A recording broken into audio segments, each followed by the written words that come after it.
Salut à tous, vous écoutez le tout premier épisode dans le noir. Dans cet épisode pilote, je discute avec un invité que je ne connais pas dans une pièce ultra obscure d'un sujet qui me tient énormément à cœur. Comment on gère un conflit de valeurs ? Et ça fait quoi de mettre sa vie en parenthèse pour quelqu'un ? Comment on avait envie de chanson ? Pourquoi ça fait peur de vieillir ? Comment on construit son couple après un mauvais départ ? Est-ce que le polyamour, ça fonctionne en vrai ?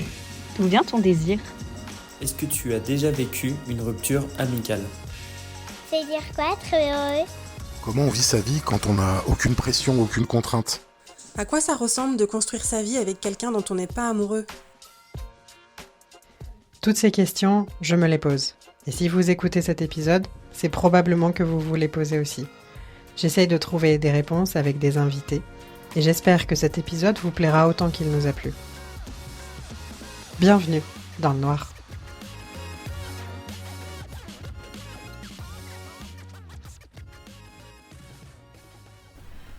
Salut. Salut. Merci d'être là. Merci à toi de m'accueillir. C'est vraiment génial que tu te prêtes au jeu parce que je sais à quel point ça peut être intriguant, presque effrayant de discuter avec une inconnue dans une pièce vraiment très sombre. C'est clair. c'est nouveau. C'est sûr que c'est pas le genre d'expérience qu'on va faire tous les jours. Mais je suis hyper contente qu'on se parle tous les deux parce que en fait j'ai plein de questions que j'ai envie de te poser. Mais avant de te poser toutes ces questions, je voudrais déjà annoncer à toi que toi tu l'apprends en même temps que les auditeurs, Okay. Le thème de l'épisode. Moi aujourd'hui j'ai envie de parler de grandir avec un parent dysfonctionnel. Okay. Que ce soit un parent, 2 parents ou 12 parents dysfonctionnels. Il y a énormément de choses qui vont se construire différemment que quand tu grandis avec un parent qu'on peut dire fonctionnel. Et je sais que tu as des choses que tu as vécues et que tu as des choses à dire. Et j'ai hyper envie de savoir. Énormément de notions, de points de vue, d'exemples et d'histoires de ce que tu as pu vivre. Du coup, si tu es d'accord, on peut commencer. Mise en contexte. Ouais. Ok. Alors, effectivement, j'ai grandi comme tout le monde. Je suis issu de 2 parents. À l'âge de 4 ans, mes parents ont divorcé. J'ai vécu du coup seul avec ma mère. Et comme la difficulté d'une femme avec un enfant, on la connaît tous aujourd'hui, on a beaucoup de personnes qui en parlent. C'est difficile de vivre avec un enfant seul, de l'élever. Donc ma maman a dû continuer son travail à l'usine. Et donc j'ai grandi beaucoup avec mes grands-parents. Mon père était mi-absent, mi-présent. On va dire que mon grand-père était plus ma figure paternelle. Depuis très très très petit. Quand je pleurais, je disais pas papa, je disais abba. Et j'ai aucun souvenir de mes parents ensemble. Ok. Je vois mes parents ensemble parce que je vous ai parlé, j'ai déjà été là. Ouais. Mais je les ai jamais vus vivre ensemble, je les ai jamais vus vivre sur le même toit, ni des fêtes ensemble, ni rien du tout. J'ai pas ce souvenir de main dans la main entre mes parents, ni de rien du tout. T'as des frères et sœurs ? J'ai, à l'issue du divorce, mon père s'est marié, donc à l'issue de ce mariage, il a eu une fille qui est née en 2007, qui a du coup aujourd'hui 17 ans. Okay. Il s'est divorcé aussi de cette femme-là. Ok. Plus tard, il s'est divorcé aussi de cette femme-là. Et donc du coup, ça a été assez compliqué aussi pour moi d'avoir une relation avec ma demi-sœur, parce qu'elle vivait chez sa mère, moi je vivais chez ma mère. Pas les meilleures relations avec mon père, elle depuis qu'elle est très petite. Donc j'ai pas eu... J'ai un père, j'ai une petite sœur, mais j'ai pas la relation que tout le monde a pu avoir avec un père ou une petite sœur. Ouais, je comprends. Et donc du coup, est-ce qu'à 4 ans, à la séparation de tes parents, vous déménagez ? Oui, on déménage. Je m'en rappelle, il me semble que je vivais un moment chez mes grands-parents avec ma mère. Okay. Ça me revient, tu vois, je te parle là, ça me revient en fait. Tu vois. C'est des images qui me reviennent. Il semblait que j'habitais chez mes grands-parents pendant un court laps de temps, dans une petite chambre avec ma maman et moi. Je me rappelle de ça. Et c'est après, des choses, j'ai jamais... T'as jamais repensé ? Non, j'ai jamais repensé, non. Tu vois. Et après, donc ta maman prend un appartement ? Oui. Parce qu'elle continue son travail et que... Ouais. En face de chez mes grands-parents. Ah ok. Ouais. D'accord. Et en fait, ta mère, si je comprends bien, si elle a un job à l'usine, ça veut dire qu'elle fait des horaires parfois un peu décalés, j'imagine? Oui, alors elle a commencé son travail en 1990, elle avait 20 ans. Ok. Elle est toujours dans la même boîte, Ok. toujours à l'usine. Et donc oui, ses horaires c'était du 5h, 6h du matin, 13h, 13h, 21h. Donc quand t'as un enfant, qu'est-ce que tu fais pendant ces périodes-là quand tu travailles de 4h à 13h le gamin à l'école à 8h. Ouais. Donc c'était mes grands-parents qui m'emmenaient. D'accord. À midi c'était pareil, il fallait venir me chercher à l'école. Et puis pareil, le soir, de 13h à 20h, 21h, qui va chercher le gamin de l'école, qui lui donne à manger. Entre 4h et 18h, qu'est-ce qu'il fait? Enfin, 4h et 21h, qu'est-ce qu'il fait? Donc j'avais la chance d'avoir au sein de l'école une sorte de centre social. Tu vois. Donc on restait là-bas, de 16h jusqu'à 17h, 18h. Mon grand-père venait me chercher, je restais chez eux, je mangeais chez eux. Et puis, du coup, quand ma mère travaillait du matin, moi je dormais chez mes grands-parents. Et en fait, j'avais toujours cette habitude de dormir chez mes grands-parents, une semaine sur deux. Et en fait, j'étais en garde alternée avec mes grands-parents, en fait, dans l'idée, tu vois. Ok. Et pas avec mon père. Ok. Et du coup, donc toi, tu grandis, ton père se remarie, il donne naissance, ta femme donne naissance à ta sœur, et donc là, un nouveau membre, ta famille s'agrandit, quoi. Il y Oui, a un nouveau membre complètement. qui est en plus au même niveau que toi, parce que c'est ta sœur. Ça se passe comment? T'es ok à l'idée d'avoir une sœur? Donc, j'ai 4 ans quand mes parents divorcent. Mon père se remarie, il me semble, dans la foulée, je crois, si je dis pas de bêtises, 1 an après, je crois. Et ma sœur arrive aussi 1 an après. Ok.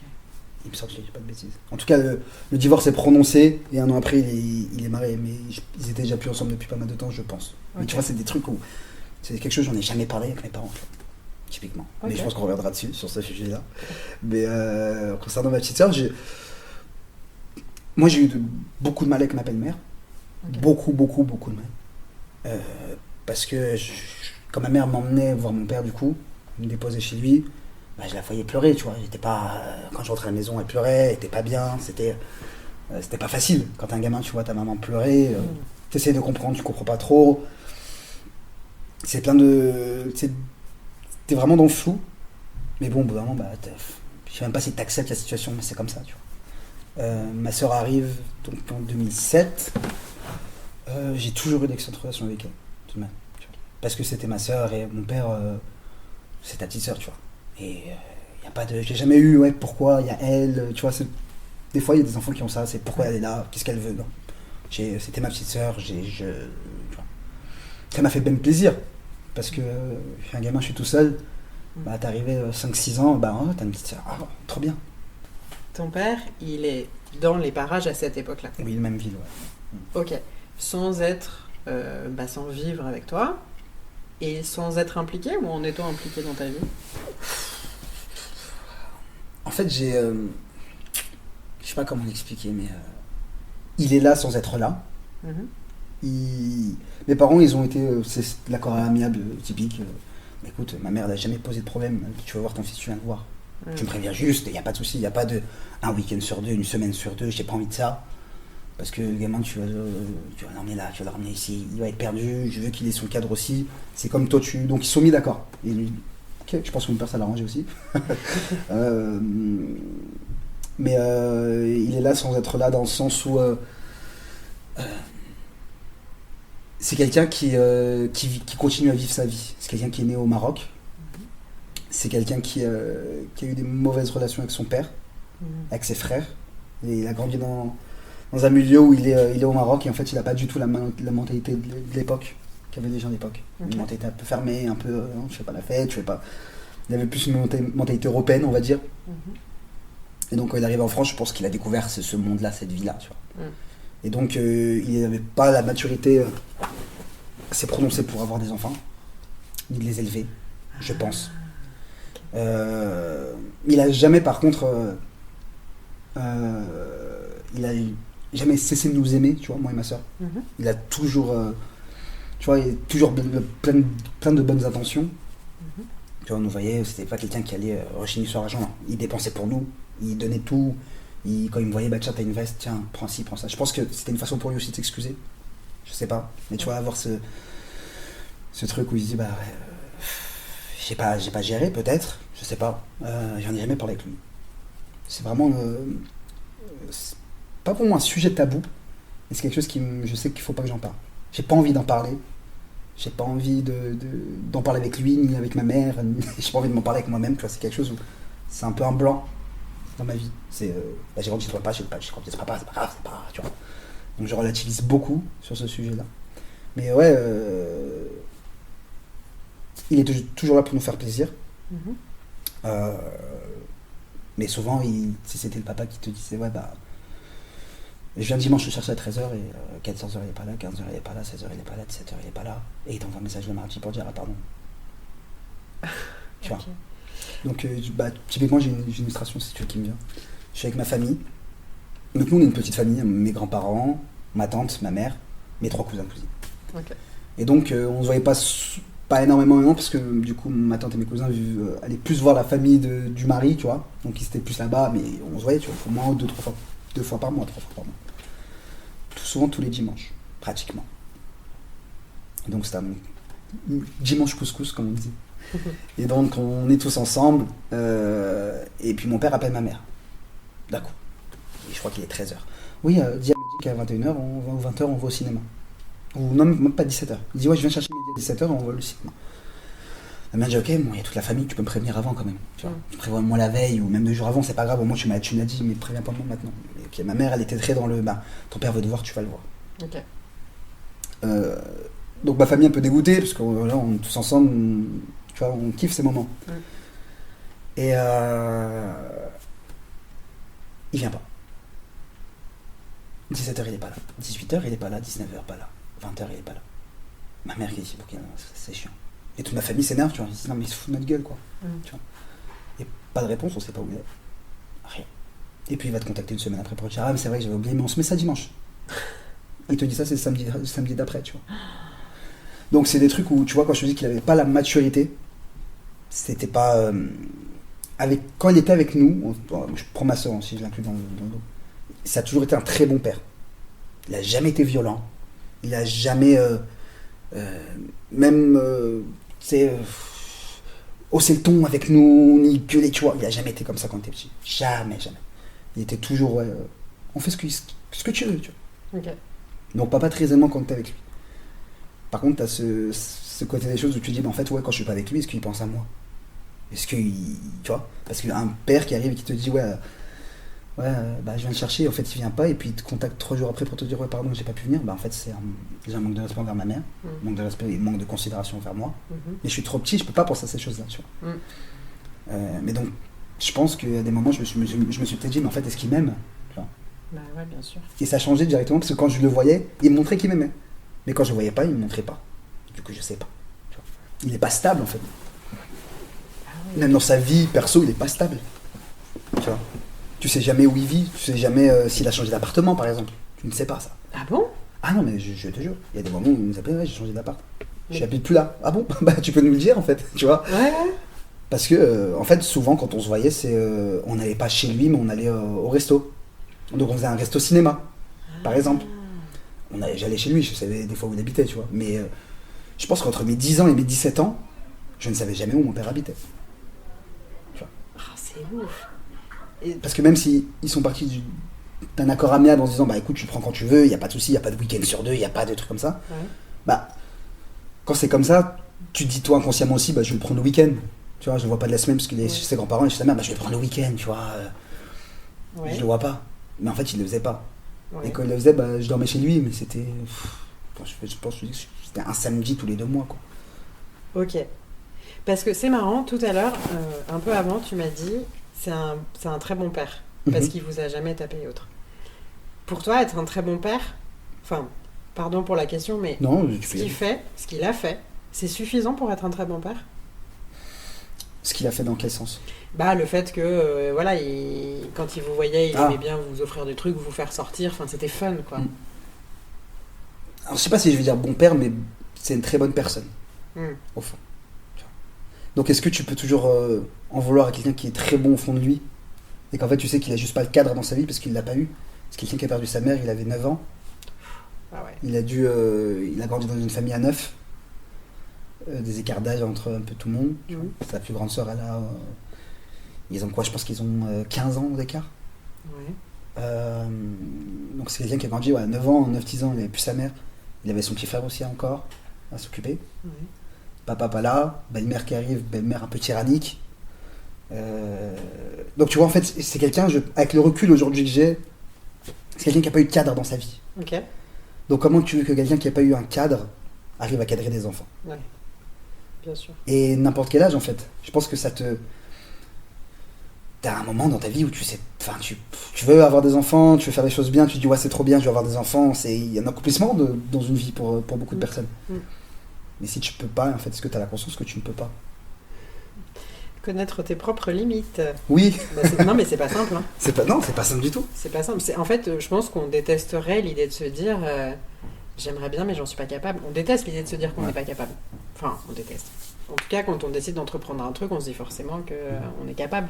Pas forcément qu'on va réussir et qu'on va être le meilleur, mais au moins qu'on est capable. On peut le faire. Ouais, on peut y arriver. Est-ce qu'on va réussir, c'est différent. Ouais. Lui, je sais même pas s'il s'est posé ces questions-là. Je sais même pas. Quand il t'a eu? Enfin, pour t'avoir? Ouais, je sais pas. Et même ma soeur, je sais pas s'il s'est posé la question de est-ce que je peux les avoir. Ouais, il a juste. Est-ce que je suis capable de... Je pense pas que ça soit quelqu'un qui se remet énormément en question non plus. Pour lui, ce qui est fait est fait. Ouais. Mais tu vois, tu me disais, quand tu vois d'où il vient, on peut comprendre pourquoi il est comme ça. Ça, c'est ton regard d'adulte. Est-ce que tu as eu cette phase de crise d'ado où là, pour le coup, tu lui en as juste voulu à mort ou pas du tout? Bizarrement, j'ai jamais fait de crise d'ado. Ok. J'ai jamais fait... j'ai toujours été pareil, tu vois. Enfin, aujourd'hui, je suis comme ça et j'ai toujours été comme ça. Bizarrement, ce qui est assez paradoxal, c'est que j'ai été plus proche de lui quand j'étais ado. Entre mes... Bon, d'ailleurs, j'étais dit entre mes 10 et 17 ans, je voyais pas tant que ça, en fait, non. Entre mes 15 et 17, je l'ai vu pas mal. Ok. Je l'ai vu pas mal entre mes 15 et 17 ans quand je regarde, je l'ai vu quand même beaucoup. Parce qu'en fait, il avait un café, un bar café. Et donc, je l'ai aidé énormément. Et en fait, c'est un moment où on s'est vraiment rapprochés. Carrément, je pense que je le voyais plus que ma mère, à un moment donné dans ma vie. Ok. Entre mes 15 et 17 ans. Tu vois, c'est une période où j'ai oublié, en fait. C'est vrai, et ouais, je passais énormément de temps avec lui. Bon, il y avait les clients, il y avait tous ses potes en même temps. C'est quelque chose qui marchait plutôt bien. Je l'ai aidé à faire ménage, je l'ai aidé à servir les gens, bref. Parce qu'un enfant peut aider son père, tu vois, quand il a un resto ou quand il a un café. Donc on se voyait beaucoup. Et je pense que c'est à partir de ce moment-là que c'est parti un peu loin entre lui et moi. Où on a commencé à avoir la première embrouille. Parce que moi je pense qu'en étant gamin, j'avais pas cette figure de père, tu sais, qu'on peut voir. Je l'avais pas, donc pour moi elle n'existait pas. Tu vois, tu vois ce que je veux dire? Oui, c'est-à-dire que si chez moi il n'y a pas mon père, en fait pour moi c'était normal parce que j'ai grandi comme ça. Pour moi mon père c'était mon grand-père. Et j'avais deux mères, c'était ma grand-mère et ma mère. Donc, ouais, t'as pas ton père, je sais pas en fait. Tu vois ce que je veux dire? Et je sais pas, si on pousse la vision un peu plus loin, quelqu'un qui a perdu son papa et qui l'a jamais connu, parce que son papa est décédé, est-ce que toute sa vie, il sait ce que c'est d'avoir un père? Tu vois? Est-ce que, enfin, tu vois, est-ce que il va manquer de quelque chose, mais est-ce qu'il va s'en rendre compte? C'est ça, en fait, c'est des questions qu'on peut se poser, je sais, des hypothèses, des trucs comme ça, tu vois. Moi, j'avais ce sentiment-là de, j'ai pas mon père au foyer, j'ai pas ce besoin d'avoir un père, tu vois. Ou en tout cas, je me le dis pas. Tu te le dis pas ou tu le dis pas? Non, je me le dis pas, tu vois. Okay. Pour moi, c'est quelque chose qui arrive comme ça et c'est comme ça, tu vois. Après, je pense que la différence, par exemple, avec un enfant qui naît d'un couple sans père, ou d'une famille monoparentale ou que sais-je, sans père, ou d'un père décédé, et un père bien vivant, pas très loin, et pas très souvent là, il y a quand même une énorme différence de l'émotion, du sentiment. Complètement. Non, oui, complètement. C'est pour ça que j'ai dit qu'il faut demander à ces gens-là. Parce que moi, j'ai pas cette vision-là. Mais mon père, c'est mon père, il existe, mais il n'est pas là. Donc j'ai pas ce... tu vois, peut-être que je suis quelqu'un de... Je suis pas comme les autres, mais j'ai pas jamais ressenti ce... Tu vois. C'est un état de fait, en fait. Oui. C'est comme ça. Il est pas là, il est comme ça. C'est bon. Tu l'appelles papa? Oui.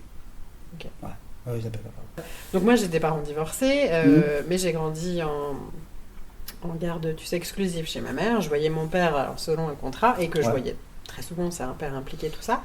Mais quand bien même, voilà, mes figures d'autorité, moi, c'est mes parents, tu vois, un truc un peu standard. Si toi, tu as la figure d'autorité, mais surtout, ton référentiel, notamment masculin, c'est ton grand-père, ça m'intéresse trop. Par exemple, en termes de valeur, tu sais, d'être en adéquation avec ce qui se passe dans la société et tout, vu qu'il y a une génération d'écart, enfin, il y a une génération trop. Il y a vraiment trop. Ça, tu le vivais comment? Est-ce que tu as l'impression d'avoir des valeurs ou des manières de voir les choses qui sont différentes? J'ai jamais eu jamais vu ce gap, tu sais, entre la génération de mon grand-père et moi, où il y a des valeurs qui coïncidaient pas. Ok. Tu vois ce que je veux dire? Parce que j'ai vraiment, et je te dis ça parce que c'est mes grands-parents, mais c'est les personnes les plus incroyables que j'ai vues de ma vie. Sur les valeurs, ils étaient toujours dans... on va aider les autres, on est gentil avec tout le monde, on manque jamais de respect, on est toujours dans un côté chaleureux avec les gens. C'est vraiment, ce que tu fais, le mot valeur, en fait, pour moi, c'est eux. Ah ouais. Donc c'est toujours souriant, toujours en train de rigoler, c'est des gens qui vivent leur vie, qui aiment, tu vois. Est-ce que tes grands-parents ou d'autres personnes ont déjà dénigré ton père devant toi? Non. Okay. En tout cas, quand j'étais petit, non, pas du tout. Même sur mon adolescence, jamais. C'était même... en fait, si tu veux, la famille de ma mère et la famille de mon père au Maroc, ils étaient voisins. Okay. Donc, si tu veux, d'une porte à une autre, c'était vraiment... je vais chez ma mère et je vais chez mon père. Ouais. Mon grand-père connaissait la mère de mon père, il était très ami avec le père de mon père, mes grands-parents paternels, du coup, il les connaissait très bien, il était ami avec eux. Et en fait, c'est quelqu'un qu'ils ont vu grandir aussi. Tu vois. Ils savaient qu'il avait fait le con. Ils savaient. Mais pour eux, c'était tellement, comme je te dis, des gens, ils avaient une bonté en eux-mêmes, tu vois, c'est ton père. Il manquait jamais de respect devant moi. Il l'insultait jamais devant moi. Puis, en soi, il prêtait jamais aussi l'occasion à se faire insulter, tu vois. Ouais. Parce que même avec eux, il a été toujours très cordial. Il considérait même ma grand-mère comme sa mère. Juste pour te dire, mon père considérait ma grand-mère maternelle comme sa mère. Okay. Et donc, quand l'annonce de son décès, c'est moi qui ai annoncé à mon père que ma grand-mère maternelle était morte. Oh, wow. Il a crié, tu vois. Il était vraiment pas bien, parce que c'est quelqu'un qui a perdu sa maman du coin devant. Et la seule figure maternelle qu'il a eue, au final, c'était sa grande sœur de 15 ans, tu vois, 15 ans d'écart, 15 ans plus âgée, et ma grand-mère maternelle. Donc tu vois, c'est-à-dire que mes parents, ils se sont connus dans les années 90, ils sont restés, tu vois, je pense une bonne dizaine d'années ensemble, tu vois, milieu 90 jusqu'à milieu des années 2000. Ouais. Et donc, tu vois, ils se connaissaient d'avant, tu vois, c'est des relations de quartier où tout le monde est voisin, tout le monde se connaît, tout le monde a vu le gamin grandir, tout le monde a vu la gamine grandir. Après, mes grands-parents prêtaient au respect énormément aussi. Okay. Prêtaient énormément au respect. Donc lui, jamais de sa vie, il allait leur manquer de respect ou quoi. Bien que je pense que le fait d'avoir fait ce qu'il a fait à leur fils, c'est un manque de respect aussi de base, je pense. Ouais. Mais à eux directement, jamais. Et donc eux, ils ont toujours très apprécié mon père. Ok. Si je reprends le fil de l'histoire, donc de 15 à 17, tu passes beaucoup plus de temps avec lui. Oui. Et tu t'évoquais les premières disputes qu'il y a eu. Ouais. C'est marrant parce que en soi, c'est presque moins étonnant dans le sens où t'as passé du temps avec lui et forcément plus tu passes du temps avec quelqu'un, plus lui il va t'énerver. C'est probable en tout cas. Oui, c'est probable. En fait, t'as le temps de te disputer quand tu passes du temps ensemble. Oui. Alors que quand tu te vois jamais, t'as pas le temps. Je profite du moment où je suis avec toi. C'est ça. Et en plus, là, il y avait l'enjeu de travailler ensemble, forcément. Et après, à 17 ans, pourquoi 15-17 Qu'est-ce qui s'est passé après? Après, j'ai grandi. Ouais. J'ai grandi et on avait... Donc on s'est énervé, on a eu une grande embrouille, une grande dispute. À mes 17 ans, il me semble, je me rappelle, 17-18. Où, en fait, c'est quelqu'un qui, au travail, est très performant. Il donne sa vie au boulot.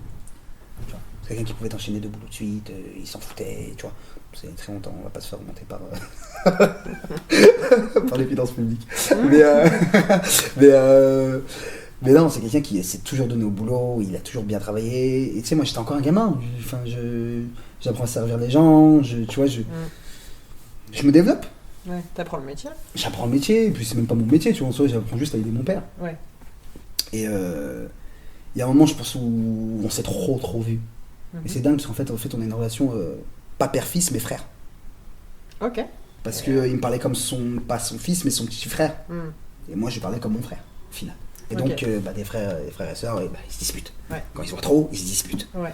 Et donc, à un moment, oui, ça a pété. Et puis moi, je suis quelqu'un, non, ça a peut-être un défaut, mais j'arrive vite à couper les ponts. Et donc, j'ai arrêté de parler. Parce que j'ai trouvé qu'à un moment, c'était trop. J'ai pas aimé la façon dont tu m'avais parlé, j'ai pas... C'est les premières disputes que j'ai eues avec mon père, tu vois. Parce qu'avant, il m'avait jamais créé dessus, tu vois. D'accord. Et après, vous êtes réconcilié avec ton père ? Oui. Parce qu'on avait, du coup, des gens qu'on avait en commun, qui me disaient, ouais, il faut que tu parles à ton père. Il est pas bien, il veut te parler, il parle souvent de toi, il faut que tu ailles le voir. Moi, en fait, je suis un gamin. J'ai 18 ans, 19 ans. Non, 18, ouais, 18-19. Et moi, je comprends pas En fait, je pense qu'il y a des trucs de gamins qui sont remontés, c'est qu'en fait, moi, j'ai jamais fauté avec toi. J'ai toujours été droit avec toi, j'ai toujours été le gamin modèle. J'ai jamais causé de problème. Pourquoi ce serait pas toi qui viens vers moi, qui viens me parler ? Parce que c'est toi le père. Soit qui te dire à son fils, moi, c'était ma vision des choses, c'était... oui, c'est papa... je viens te chercher, il faut qu'on aille parler, il faut qu'on aille manger, tu vois. J'attendais pas qu'il soit un père. Pour moi, c'était ma vision des choses. Finalement, c'est moi qui ai fait le premier pas. C'est moi qui suis allé à son café, je suis parti le voir, on a parlé. Il m'avait dit à quel point ça lui avait fait mal le fait de qu'on ne s'était plus parlé pendant au moins 1 an et demi. Et donc, pareil, il m'a dit stop, me refais plus ça, genre. En fait, je sais que il a un amour inconditionnel envers moi. Mais vraiment, ça, j'en doute pas. Tout le monde le dit, tout le monde le sait. Tu vois, c'est pas un secret polichinelle, quoi. Mais dans sa traduction de l'amour, il est différent, il est compliqué. Ouais. À la fin, c'est compliqué. Ouais. J'avoue que moi, spontanément, ce qui m'est venu en tête, c'est immature. Je remets pas en question le fait qu'il t'aime, ça, j'en sais rien. Mais la manière dont il t'aime, c'est quand même aussi à toi de vachement prendre des responsabilités, les devants, tu vois, de recréer le lien, alors qu'en effet, souvent, on s'attend à ce que ce soit plutôt le parent qui le fasse, quoi. Complètement. Ok, donc depuis ces dernières années, en tout cas, tu as une relation stable avec ton père ? Non. Ça fait actuellement 2 ans que je parle plus adressé à mon père. Ok. En fait, je suis arrivé à un moment où j'avais l'impression d'être le père de mon père. Ah ouais. Je suis parti à l'étranger, je devais l'aider avec l'argent. En fait, ça me frustre de voir que la personne n'a toujours pas atteint un niveau de maturité, qui n'arrive toujours pas à avoir une vie stable. Moi, en tant qu'étudiant, on connaît les difficultés des étudiants, que ce soit le temps financier, tu vois. J'ai pas grandi avec qu'un argent dans la bouche, donc je devais me faire mon gagne-pain, je devais vivre, et j'ai fait pas mal de choses à mon jeune âge. Je suis parti vivre à l'étranger pendant 1 an, et je vivais avec 200-300 euros par mois, sans inclure les courses et toutes les charges qui venaient avec. Ouais. Et donc, j'essaie de revenir en France tous les 3-4 mois. Ouais. Et à chaque fois, c'était oui, est-ce que tu peux me passer 150 euros s'il te plaît ? Ok. Et en fait, je suis dans un truc où je me dis si j'aide pas mon père, mais je suis un gras. Mais quel genre d'enfant n'aide pas son père pour de l'argent ? Son père lui demande, il lui donne. Tu vois ? En fait, ouais. Non, mais en fait, quelle que fût la situation, t'as quand même la culpabilité de l'enfant qui doit respect, assistance, machin à ses parents. Énormément. Ok. Et en plus, vu la situation, ma mère est dans une situation beaucoup plus délicate, malgré qu'elle a un taf, tout ça, parce qu'en fait, il l'a laissé complètement tété. Aussi. Donc les dettes d'une mère en foyer, enfin une mère avec un enfant seul, tu vois, c'est compliqué. Et elle n'a pas su s'en remettre, elle touche un petit salaire, elle touche à peine le SMIC, tu vois, c'est vraiment pas plus. Et donc, moi, je suis du coup plus apte à aider ma mère que mon père. Parce que c'est toi qui l'as mis dans cette situation-là, et puis en fait, tu t'assumes les conséquences de tes actions, mon grand. Et en fait, non, il me demandait, je pouvais pas lui dire non. J'ai besoin d'argent. D'accord. Okay. Mais je lui ai 300 euros, je te donne 150. Et donc, je rentre, je suis en France, je lui passe, et le lendemain, il me redemande 50 euros. Je dis, mais t'as fait quoi ? Il me fait, non, mais c'est juste pour manger un sandwich. Je dis, mais je t'ai donné 150 euros hier. Tu vois, en fait, c'est des trucs. Tu vois, c'est des choses. Moi, ça me vient naturellement d'aider mes parents. Tu vois, j'ai fait ça pendant très longtemps. Et mon père, très longtemps. Et en fait, c'est un peu mal vu de fait de dire non à son père, enfin, du coup, chez nous, de dire non à son père pour de l'argent, c'est qu'en fait, ouais, t'as un rat, bah, ça se fait pas, tu vois, c'est très comme ça. C'est très dans notre culture. Ok. Et il y a un jour où ça a pété, où en fait, je mets le contexte, il a 3 chemises, il avait plus de fer à repasser, il m'a donné les chemises pour les faire repasser à ma mère, dis-toi. Ok. Et du coup, je lui dis, ok, pas de soucis, j'appelle ma mère, je dis, ça te dérange pas, il me fait, il me saoule, ok, c'est bon, je le fais, tu lui donnes ses chemises. Et j'ai le malheur d'en oublier une. Donc il y en avait 3, j'en ai oublié une. Et il me regarde, il me fait mal où la 3e. Et j'ai ah mince, je l'ai oublié à la maison, mais je peux les acheter. Il me fait non, mais c'est bon. Et c'est très dur, j'ai ça va pas quoi. Je dis, t'arrives. Il fait non, mais de toute façon, tu me sers à rien, j'ai pas besoin de toi, je te demande un truc, t'es même pas capable de le faire. En plus, c'était la chemise que je voulais mettre. Je dis, mais si c'était la chemise que tu voulais mettre, bah fallait me la donner juste elle en fait. Et j'ai dit, mais t'es obligé de me parler comme ça. J'ai dit, mais ouais, tu me sers à rien. Tu sais pas ce que tu fais. Le mec me passait pour un débile. Alors que pas du tout en fait, tu vois. Ouais. Et sans regarder. Et c'est très très virulent. Et si, je me dis, mais il est complètement malade en fait. Et donc j'ai dit, ah ok, bah c'est comme ça, salut. Et donc c'était en décembre 2023. 2022, non, décembre 2022. Ouais. Non, octobre 2024. Je sais pas de ça. Ok. Et la seule fois où il a essayé de m'appeler, ah oui, donc je suis de retour à l'étranger du coup, je suis à l'étranger. Et il m'appelle, il y a 300 € qui vont arriver sur ton compte, c'est pour toi, c'est cadeau. Ah super, merci. Ouais. Merci. Ils arrivent mercredi, t'inquiète. Okay. Jeudi passe, vendredi passe, je dis, ah papa, bizarrement j'ai rien reçu, est-ce qu'il y a un problème de ton côté? Il fait non, ça arrive, je les envoie. Je dis ok. Donc j'envoie encore un message pour ça, j'ai pas reçu, t'es sûr que tu t'es bien, peut-être pour savoir si c'est pas trompé, parce que si c'est trompé de RIB, il y a un problème, tu vois. Pas de réponse. Point d'interrogation, pas de réponse. Je renvoie, j'ai dit ça va papa? Point d'interrogation, pas de réponse. Rien. Le mec m'a pas répondu. Jamais répondu. Une autre promesse bien tenue. Voilà, et en fait toute ma vie c'est ça. Et donc j'ai dit, bah écoute, pendant longtemps je finis mes études. C'est une personne qui va plus me nuire qu'à autre chose. Alors, honnêtement, c'est. Et aujourd'hui, je culpabilise un peu parce que je me dis, ouais, putain, t'as un peu. Ferme la porte à ton père, quoi. Mais. En fait, c'est un truc qui est encore très culturel, tu vois. C'est que tu ne perds jamais. Enfin, tu ne dois jamais être en mauvaise relation avec tes parents. Tu dois toujours trouver un moyen de. Quitte à lui dire, bah écoute, je t'excuse, il n'y a pas de souci, on reprend sur les mêmes bases. Et genre, juste le fait d'être juste sur des bonnes bases, mais pas avoir une relation de fou. Quitte à faire ça, ok. Mais sinon, ne pas lui parler, c'est dingue. C'est fou de faire ça. Ok. Comme s'il y avait une sorte de seuil minimal de respect, quoi. Exactement. Ok. Au moins maintenir la relation que de ne plus en avoir une du tout. Quitte à est-ce que toi, t'en sois malheureux victime, ou t'en tires rien. Complètement, où tu t'as dans l'histoire, en fait, moi, je suis un gamin, j'ai grandi sans mon père. Ouais. Il n'a pas participé à mon éducation. Il venait me voir que pour me prendre en vacances. Il a débarqué un jour comme ça, un dimanche, ouais, je vais avec Midi au Maroc. Ah ouais, excuse-moi. Bonjour. Tu vois. Et je suis quand même parti, tu vois. C'est quelqu'un qui venait que pour les vacances, que pour les bons moments. Ouais. Tu vois, on dit, have fun, tu vois, je vais vraiment.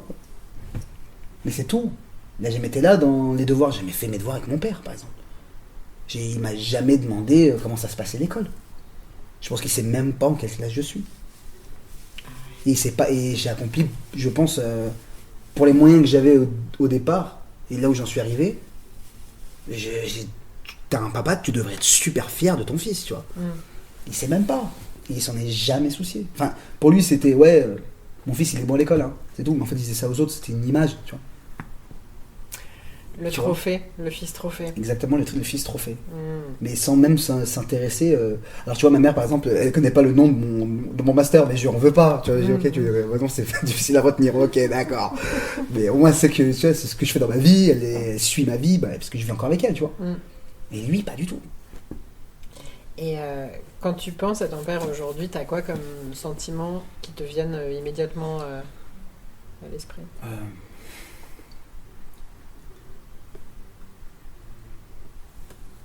C'est dur, mais je veux pas être comme lui.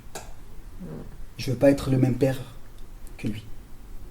Et je cherche, tu vois, cette vie stable. Cette vie où, tes enfants, ils peuvent compter sur toi. T'es là pour eux. Il n'y a pas de, oui, qu'est-ce que papa fait? Non, j'ai pas envie de ça, tu vois. J'ai pas envie de 45 ans, je sais pas ce que je fais, tu vois. Je fais chez des potes, non, pas du tout.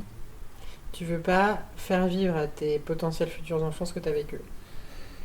Et encore, même au-delà de ce que j'ai vécu, parce que pour moi, c'est quelque chose que j'ai pas vécu, en fait. En fait, j'ai pas vécu le fait de... C'est très bizarre de dire comme ça, mais j'ai pas vécu le fait de pas avoir de père à la maison, parce que pour moi, c'était normal. Tu vois, mon père était mon grand-père, mais j'allais chez lui. Tu vois. Je sais pas si ça m'a vraiment impacté dans ma vie. Parce que pour moi, c'est normal, tu vois ce que je veux dire? Ouais. Je sais pas si ça m'a vraiment impacté de ne pas avoir de père. Tu vois, ou la figure du père, mais du vrai père qui est là. Je sais pas si ça m'a impacté, peut-être, mais de mon regard interne, je sais pas en fait, sur mon regard personnel, je sais pas.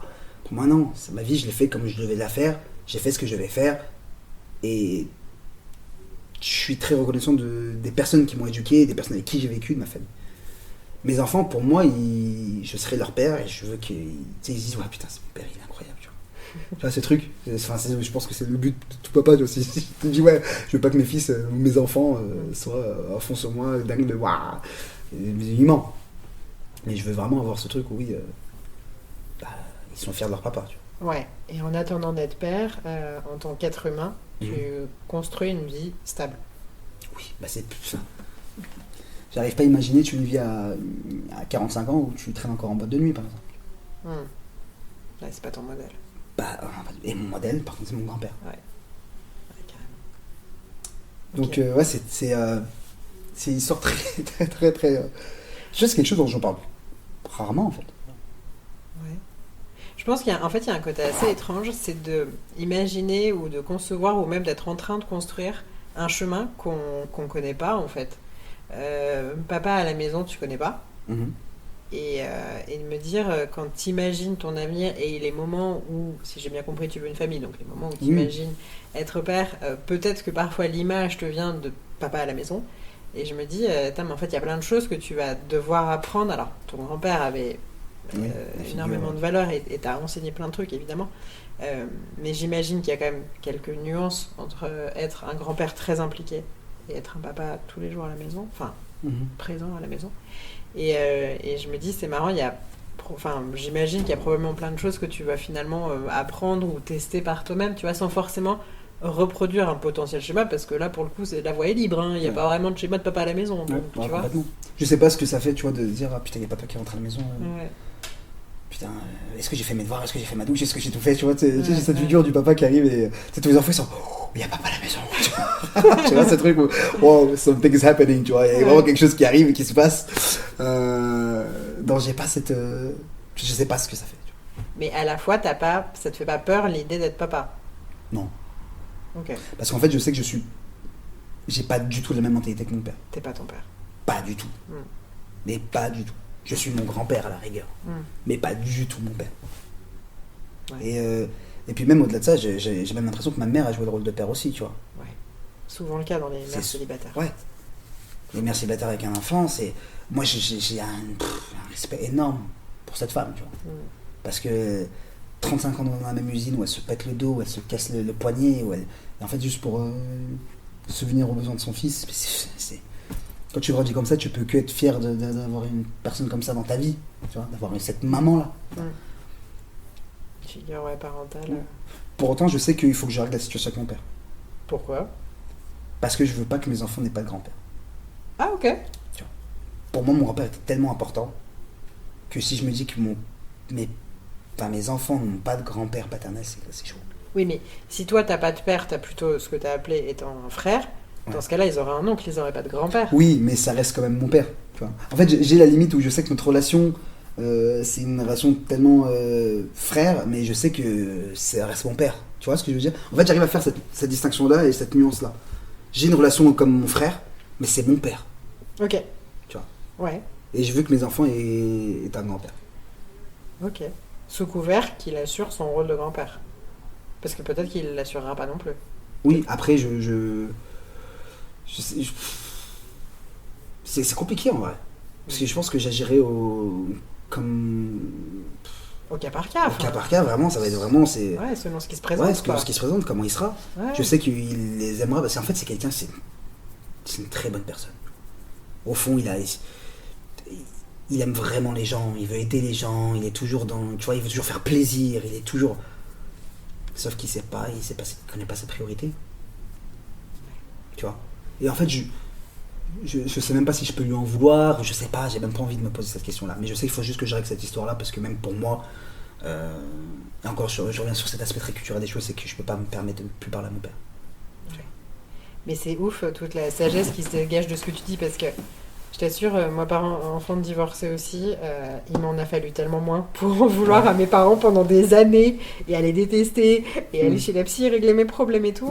Je me dis, waouh, c'est ouf de tolérer autant de choses d'un parent qui n'a pas vraiment voulu en être un, quoi. C'est pas comporté comme ça. Cette philosophie, on va dire, ça vient typiquement de mes grands-parents. Ouais. Ils sont toujours dans on voit le bon, on voit le positif des choses, on en tire le positif, on en tire le bon. Je sais pas, en fait, j'ai cette vision de mes grands-parents, j'ai cette vision aussi long terme, tu vois. Je me dis, mais est-ce que je veux ça aussi dans ma vie? Est-ce que je veux, tu sais, par exemple, je ne vois pas me marier sans que mon père soit là. Ok. Tu vois, je me dis, c'est pas possible, tu vois, c'est pas dans ma conception des choses. Après, ça dépendra de lui, encore une fois. Mais je sais que quand je vais lui parler, que je lui mettrai les choses au clair. Je lui dirai que, bah écoute, je compte avoir une belle vie, j'espère être à l'aise financièrement. Donc je vais lui dire, bah écoute, par contre, il y a des choses que... on va être cadré dessus. Ouais. Je ne suis pas ton père. Tu vois, c'est dingue de dire à son père, je ne suis pas ton père. Tu vois. C'est Luke Skywalker, quoi. Tu vois ce que je veux dire? C'est Dark Vador, tout ça, mais bref. Et pourtant. Ouais. Et pourtant, en fait, c'est... Et je fais un déni des choses aussi, peut-être. Je sais pas, je sais pas dans... Je sais pas si ma position est la bonne, je sais pas... Il n'y a pas à savoir si c'est la bonne, si elle te convient et que tu es à l'aise avec ça, c'est ce qui compte. Oui. Ouais. Et puis tu sais que les choses évoluent, et tu viens de m'expliquer depuis tout à l'heure que les choses ont évolué, elles vont encore évoluer. Oui, oui. Tant que ça t'empêche pas de faire ce qui est important. Ouais. C'était hyper intéressant, cette plongée dans cette vie que je ne connais pas. Merci beaucoup. Merci à toi.